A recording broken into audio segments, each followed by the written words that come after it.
for your absolutely fascinating presentation. And I must say that while I was preparing my thoughts, I realized that this is such an important subject.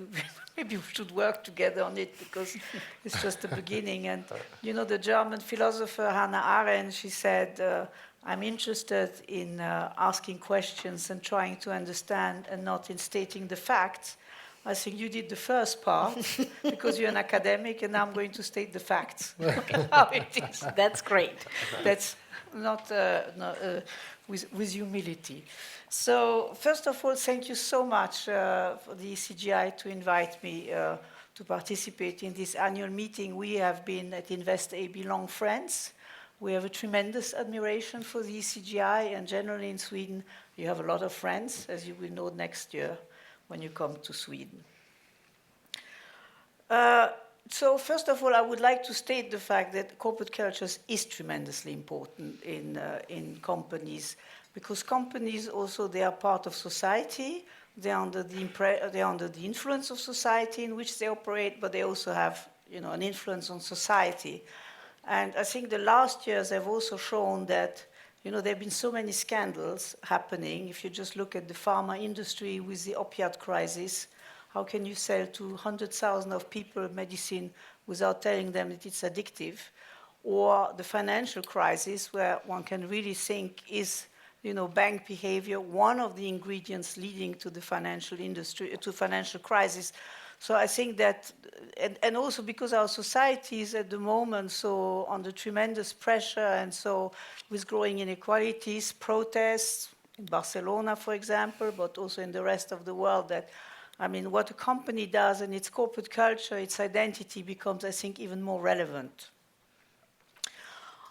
Just let me tell you, my experience is 30 years in the financial industry, in the banking industry, but also in the last 15 years in the industrial industry and also in retail.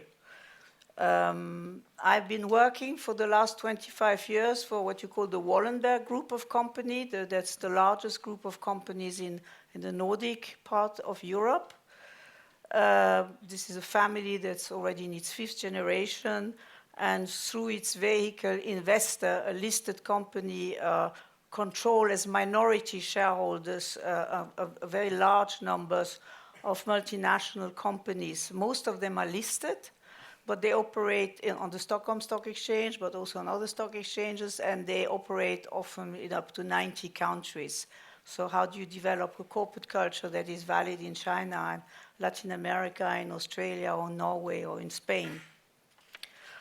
I've also, for the last 15 years, been advising the family that owns the H&M, the big competition to Inditex here in Spain.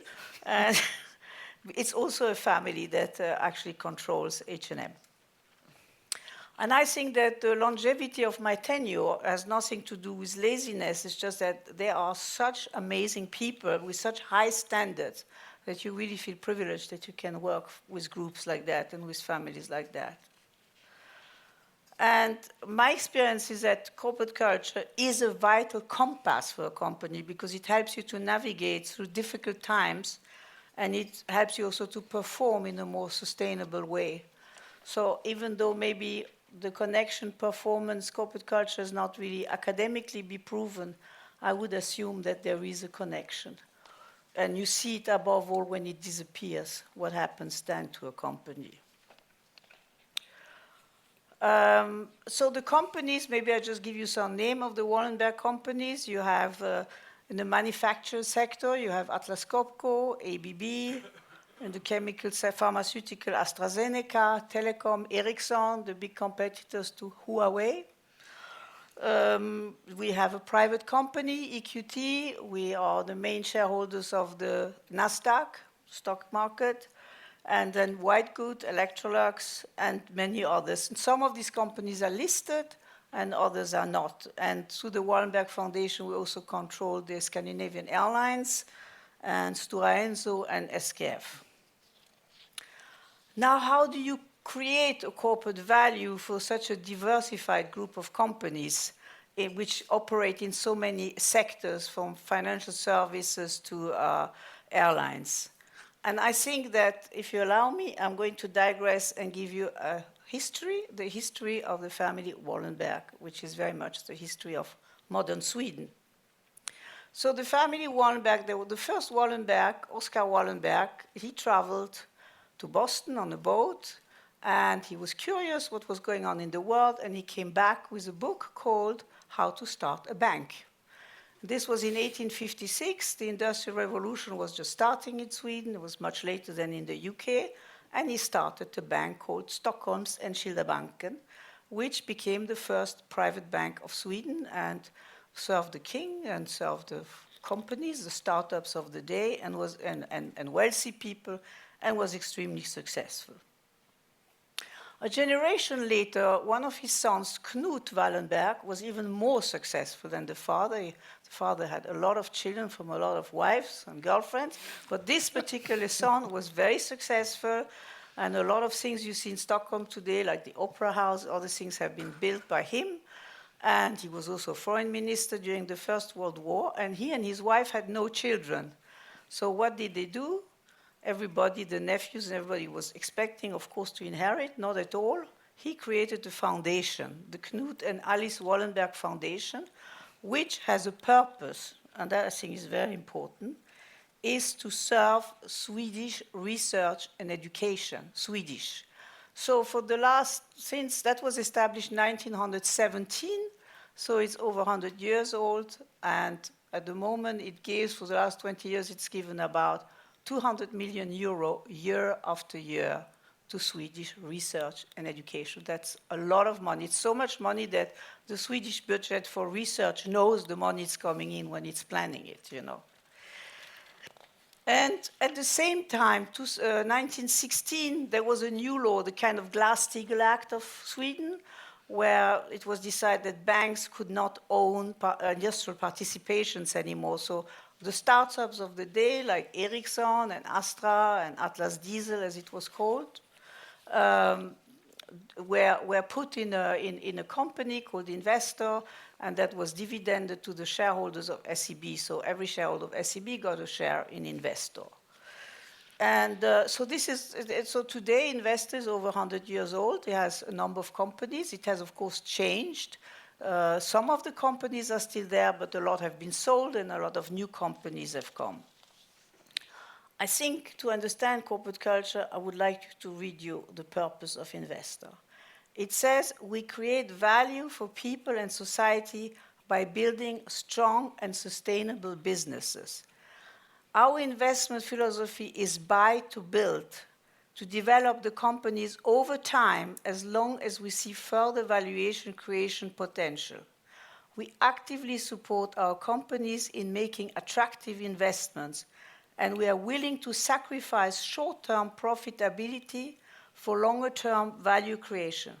However, our long-term perspective is never an excuse for weak short-term performance.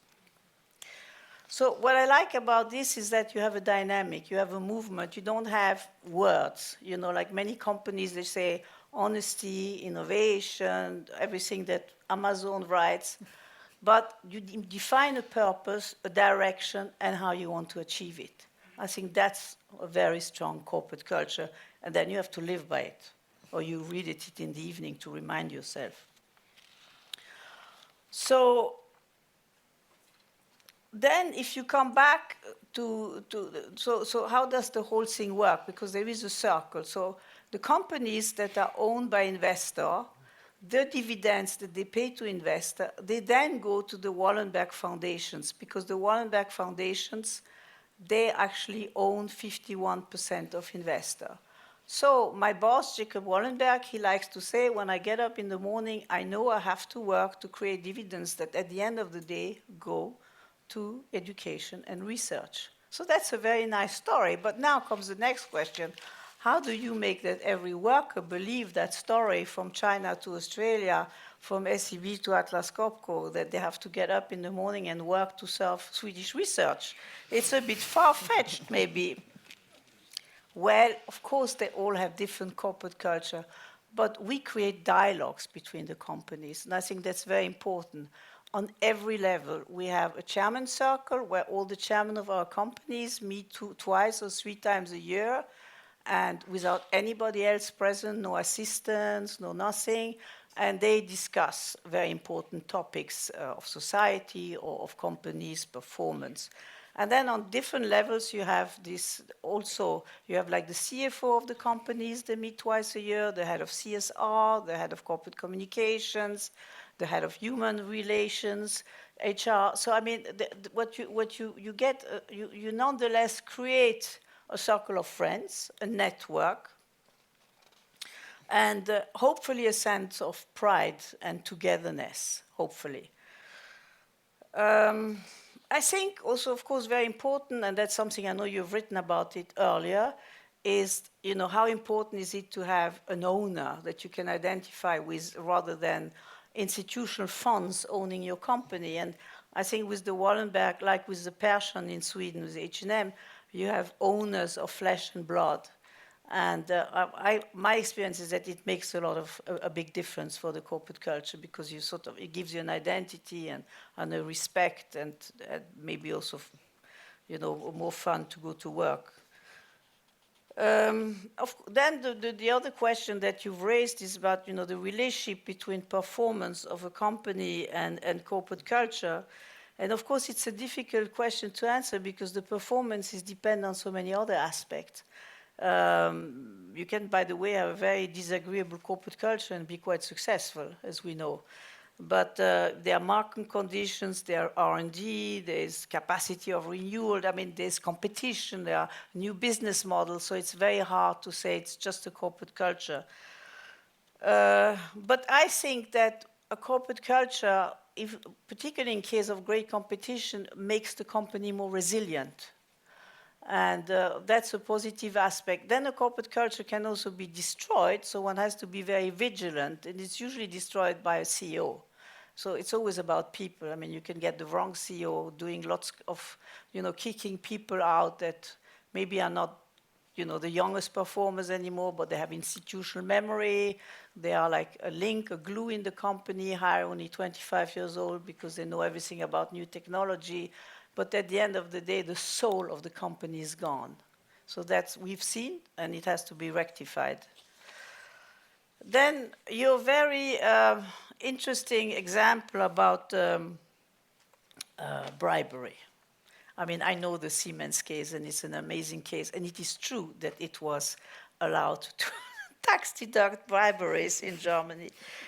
We've had briberies and fraudulent behavior in some parts of the world of our companies. I think it's inevitable because it's very hard to have control systems if you run a company with over 100,000 people or even 50,000 people in so many markets to have, and of course you work on having better control systems, but people are people and they're always going to be bad eggs. I mean, let's not fool ourselves. But you need to have a culture that makes it unacceptable, where really from the top, the CEO and the board, the management team, if something like that happens, you act quickly. You get rid of the people and you start working on what happened and what can you do better for next time. And by the way, it's always very embarrassing. Let's not forget that companies are very scrutinized today.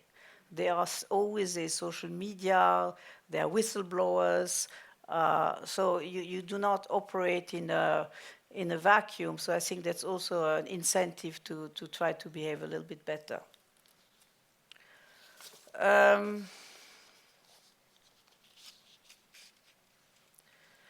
Then another point that you haven't discussed today, but I read earlier, which is, I think you made a study about whether companies perform better that are privately held or listed. And I've done a lot of thinking about that because some of our companies are privately held and some are listed, and some that are private, like our private equity group, EQT just had an IPO. And I think it is not so much if it's listed or private equity, it's who owns it, because a private company, particularly in the private equity sector, is owned by funds, by institutional funds, by wealth funds. And a listed company can have a minority shareholder who is a person. And I think if you do an IPO, it's really the test of time. that will tell you if it has affected the corporate culture or not. And but generally, I think that you're right that where you have people in charge that you can identify, that it is a positive for the corporate culture. And I would just like to finish with an anecdote, just the point on corporate culture. I just came back from Shanghai yesterday, and we went to see we went to see our bank, SEB, we went to see a robot factory of ABB, and we went to see from Ericsson, the R&D center in Shanghai. I mean, we have about 70,000 people in China, and we've been there since the end of the 70s. And at the beginning, we had a lot of expats, of course, running these companies. Now all the bosses are Chinese. We don't have any non-Chinese running these companies or the factories. And so this is something very big has happened there. But there was a funny story. I went to see the bank. We met all the employees, and then they all seemed very happy. But of course, they're happy if the owner arrives. They're not going to be a sour face. But then the boss said, why are you so successful? I mean, you have a lot of German clients. Why do they come to Swedish clients? Why don't they go to Deutsche Bank or Commerzbank, which is in Shanghai? And they said, yeah, because there is something about SEB, you know, like we had this employee, he left because he had a better offer, much more money in another bank, and then 12 months later he came back, he said, can I come back, please?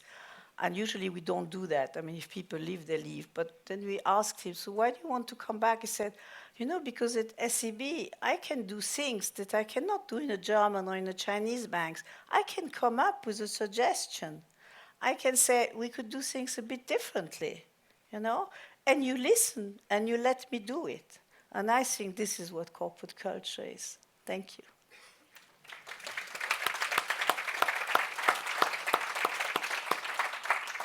Any reactions? No, I think this is really interesting. Regarding the private versus, I was thinking as you were talking, was this private versus public.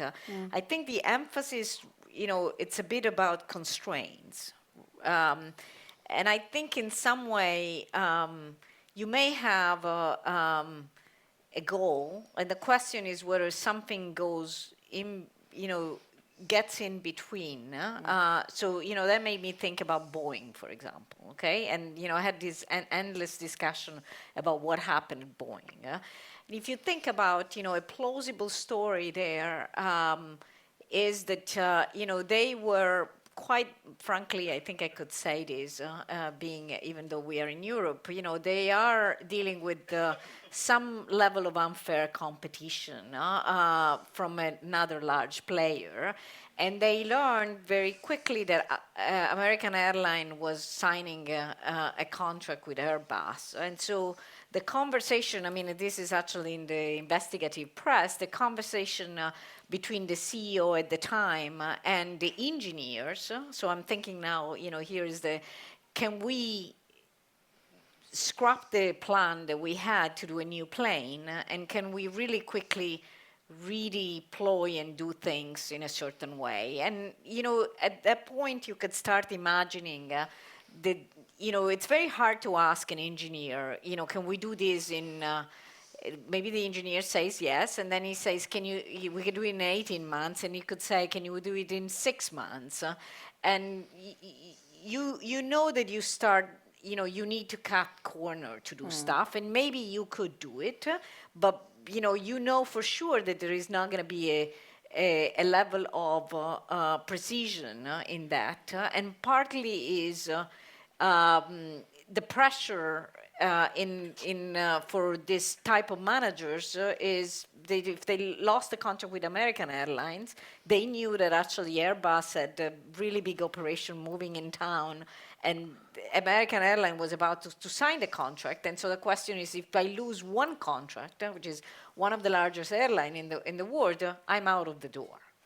So I can have any type of culture I want, which I'm pretty sure Boeing, I actually know the CEO from Boeing at the time, and I think he's a very integral kind of person. He's not an engineer, but I can imagine saying, okay, I'm going to push, I'm going to ask this question several times, and I'm pretty sure that some engineer said, I think this is difficult, and then you go on, and you're going to find some engineer and say, okay, we could try, and then in the moment the try becomes, we're going to deliver, and then it becomes like, a new mission, and the question is, what happened to, once you are under pressure of this type, what happened to the culture? So how easy it is at one point. So if you are, my sense has always been that if you're a private company and you say, I don't necessarily care about losing some profitability over these, and I don't necessarily think that I will fire the CEO because it doesn't deliver immediately, because I know that there are market conditions that are generating this. That would ease a lot of these constraints. Yes, but there you assume that the private company doesn't have the same performance target as a listed company, and that's not necessarily true. And what you describe is also obviously a culture of fear, probably, of nobody trying to, it's like the diesel scandal in Germany. I mean, an open culture would allow somebody to say security, safety is a value. The safety of our clients, in that case passengers who die, or in a construction company of our employees, is the number one. Without safety, nothing goes. So the question is, did Boeing, they must have had safety somewhere written on the wall. So what happened? Or they must, or why didn't people have any guts? Because now it comes out that actually it was known in the last days. It came out that much more was known. And it's the same thing with the diesel. One company where what you're saying is true about privately owned and allowing to lose money is Ikea. Because when Kamprad still lived, who was, of course, an extraordinary genius and very particular person, and he decided he was going to make it in Russia, despite the fact that the Russians did everything for him not to succeed and accusing him of tax fraud, closing, putting something else instead. I mean, there's nothing the Russians didn't do. He just didn't leave. He just decided he's going to stay. I mean, he could do it because it's IKEA, but there are very few of these examples, as private companies. Normally, I mean, if they are not competitive and not making money, they're out. Then comes a private equity company and buys them. Yeah, I know. My sense is that this is a bit. First of all, 2 points is I don't think you do a conscious decision that you're giving up safety. You think I'm under pressure. Can I do this? I mean, think about how many mistakes. I talked to the engineers, and the engineer says there was a scenario in which this was possible. We didn't, but we were uncharted waters. So it's like, do we know? The question that, what happened in this setting, I think, is that when you have a product and you're not completely sure that indeed has been validated, you should stop it. At the moment the contract has already been signed, and so then you have huge legal fees, and nobody had the guts to pull this out because they think, okay, we're going to put a patch, we're going to do that and that, and nobody was thinking about killing passengers, but I think you're taking a bigger risk. Is that and what I find very interesting in this setting is that. Maybe it's not private versus public, but it's the pressure of, I think the pressure of the market, and maybe this is what you're trying to say, is like, the pressure of an anonymous market is greater often than, when you have a minority shareholders who actually has the ability to make an exception to the target for the CEO, because I understand that in some way there are some market conditions that make the situation very difficult to reevaluate. You could think about that as bad corporate governance, right? Because suddenly I'm changing the way I'm judging the CEO, but at some level it adds an enormous amount of flexibility. And in some way culture is a constraint. And so if you have a situation which emerges and is market driven, and you have this big constraint of culture, either you throw the culture out of the window or you throw the other part, which is the profitability one, out of the window. The question is who is able to make that decision. An anonymous market has a very hard time to do that because it doesn't know for sure what's really happening inside the firm. But I think that comes against the short-term, long-term aspect. Right. That is so important in the Wallenberg group, is that, I mean, you are long-term. If you think long-term, then maybe you don't get a product out until it's been tested and retested. And you're willing to say, okay, when this quarter is not going to be good. And we have a lot of companies where we know this is a weak quarter result and the market is not happy, but we know the next quarter will be better. Maybe we had to test the product for longer. Talking about, once again, private companies, look at Bombardier. I mean, Bombardier has been sold to Airbus, I think. And Bombardier was a family. I met the owners at conference, a very nice family, very dedicated to excellent planes. But lately, their planes were not that excellent anymore, and they've been delayed. And they were not very competitive anymore. Embraer, for instance, did an excellent job in Brazil. I think they're also being sold now to Boeing. So, I mean, you have a further consolidation, and that is another topic with corporate culture. What does it mean when you only have two players left? I don't know. I think we want to have the opportunity for some people to ask questions. We don't have much time left. Yes, please. My name is Eva Michaela, and I teach at LSE. I think in the Boeing case, this is a big ask of corporate governance, and I think one contributing factor would have been the role of the regulator, which we have in certain industries that are associated with particularly high risk. And I think that's a sort of, playing this whole case on a corporate culture, corporate governance basis, I think overlooks the limits of corporate culture, the limits of corporate governance, and perhaps questions about the integrity of the regulator need to be examined as well.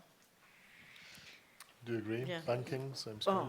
I think you're absolutely right. Yeah, I mean, I think it's, so two things comes to mind, I agree. One is, I always, when I see these things on the paper, I always think about the risk committee in the board. I've been in a risk committee on a board for 6 years.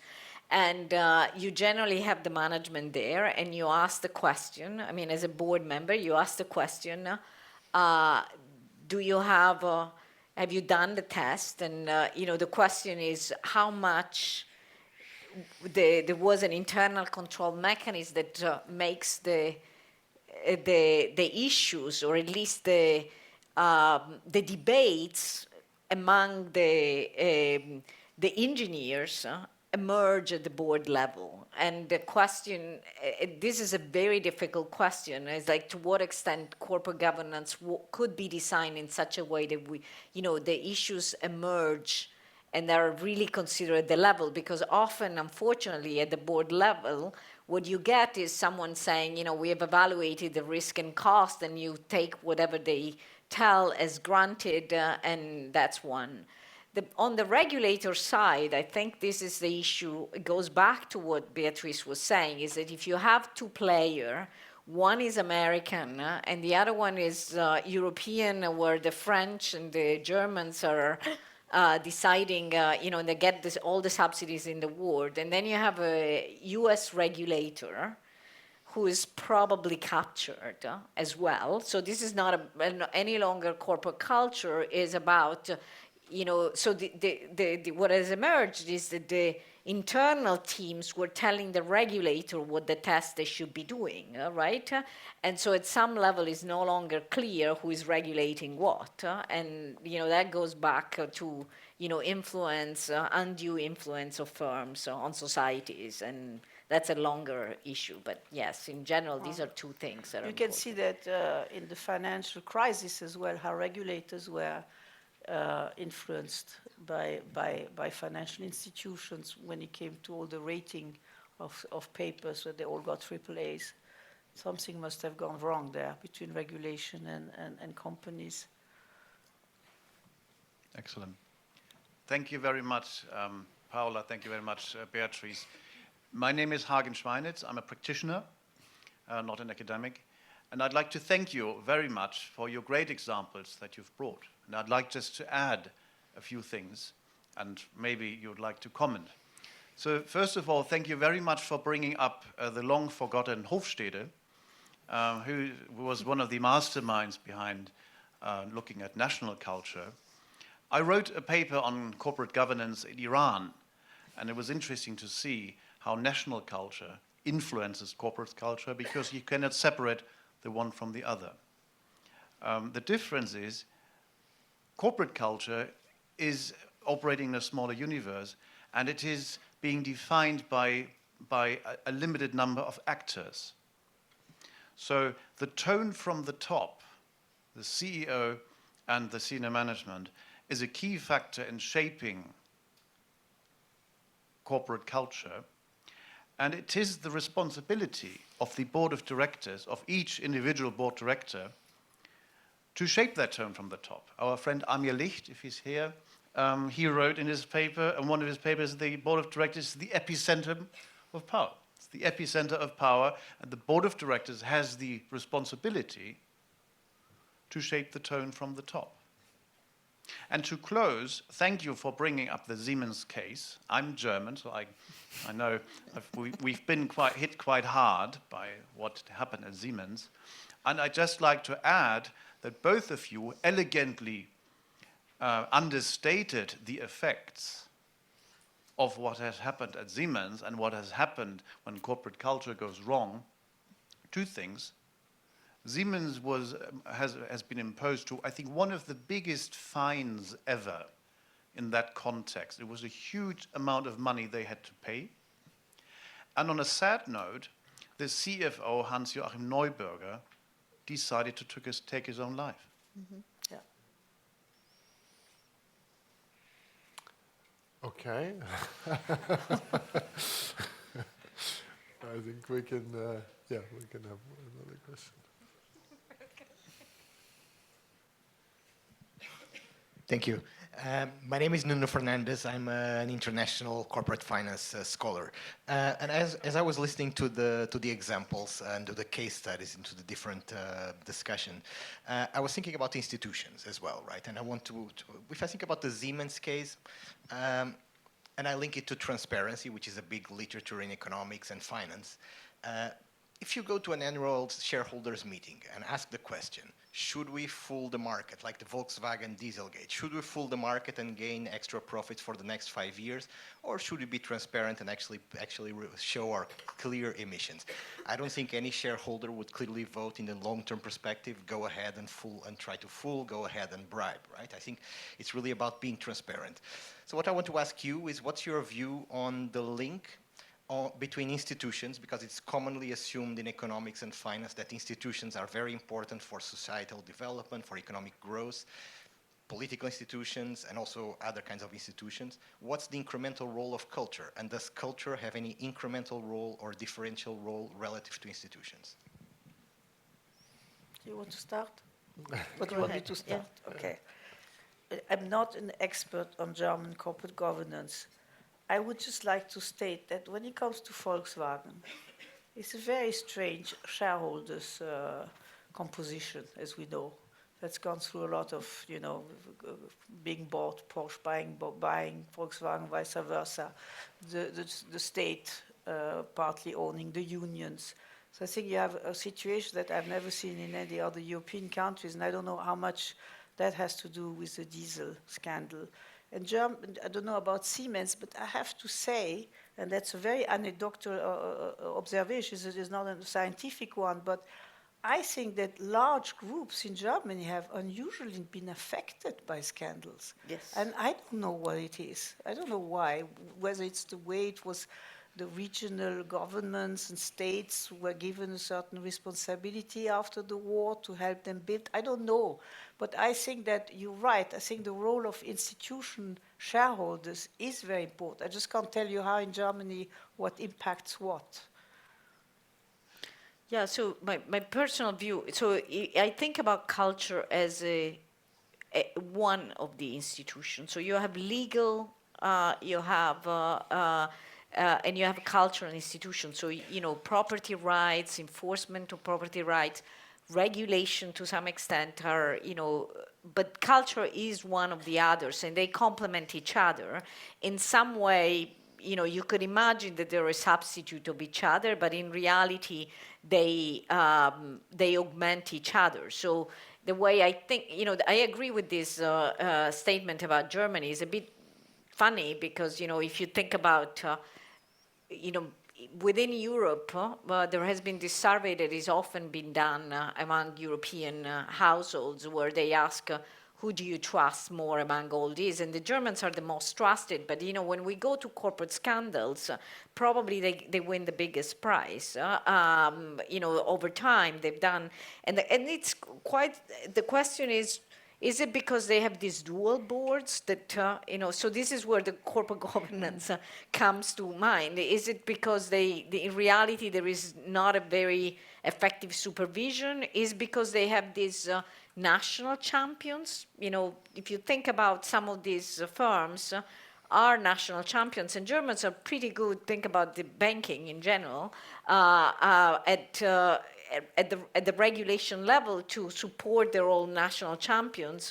Maybe the other countries, the other European countries, is really difficult to do comparison. So certainly there is something, it's hard to do, but there is an opportunity somehow to study the interaction between the corporate governance structure, which is unique, I would argue, in Germany, and some of these episodes, and try to understand whether with this dual structure you really, who is controlling who, and what is the chance that some of these issues emerge at the board level, and so whether the tone of the top, somebody said the tone of the top is easier to be somehow less transparent once you have this complicated structure.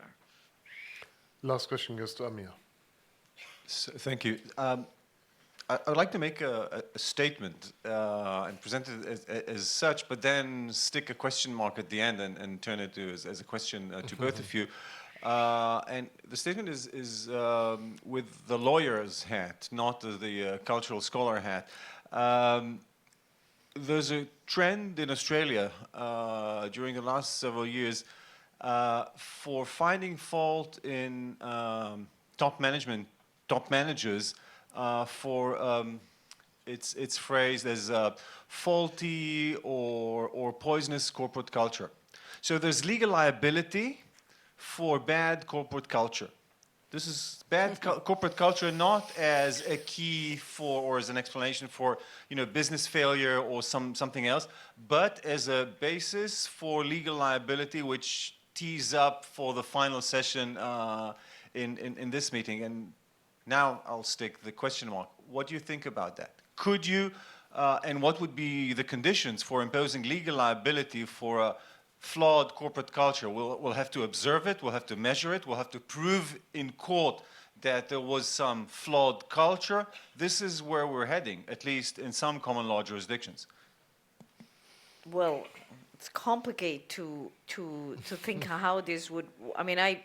I sort of think that there is the business judgment in rule that in some way it's easier to think of because a lot of this is so hard to measure. So I don't want to be hand waving and thinking about most of these are incomplete contract, and so how do you prove them in court? But it's a bit of a dangerous route to go there.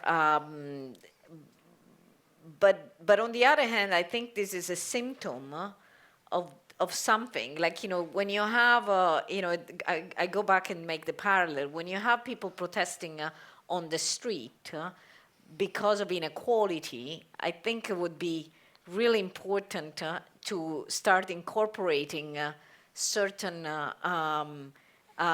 objective, even if you're not a socialist, in the way you think about society. So when you start seeing this, that I would think a bit of a, an aberration of how, because I think it's very hard for a court to decide, to tell management, how to run a business.